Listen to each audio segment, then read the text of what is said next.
کہ پتہ نہیں یہ ہوتا بھی ہے کہ نہیں ہوتا، کہ ایک پتھر ہوتا ہے پہاڑوں پہ کہ اگر وہ کسی لوہے کو لگ جائے تو اس کو سونا بنا دے.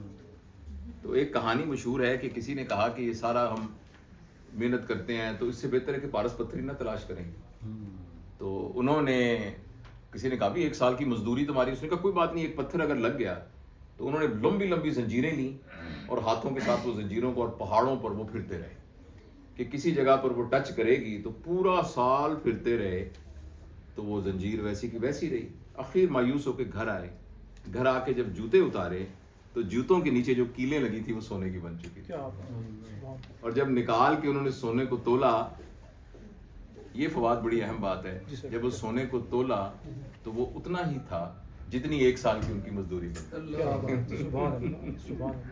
ٹھیک ہے نا، تو رزق ان کا اتنا ہی تھا لیکن اس طرح سے. تو خیر وہ ایک نظم ہے جس میں اس کا میں یہ نظم اس وقت کی ہے جب میں 20 سال کا تھا. تو آج کل تو میں اس طرح کی شاعری نہیں کرتا.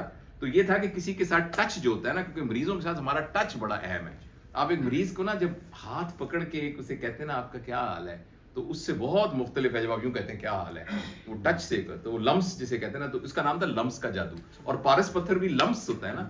تو نظم یہ تھی کہ جس میں کوئی رنگ بھی نہ ہو اور نہ کوئی خوبی ہو، وہ کالا سا بدھا پتھر ایک پارس پتھر کو چھو کر سونے کا بن جاتا ہے. اور تیرا تصور، تیرا تخیل جب بھی میرے دل میں آئے، لمس کا جادو بول اٹھتا ہے. دیپک راکھ بکھر جاتے ہیں، روح کے سونے سونے آنگن خوشبوؤں سے بھر جاتے ہیں. سبحان اللہ، سبحان اللہ، کیا بات ہے. شاعری کی حد تک تو یہ انہوں نے بتا دی.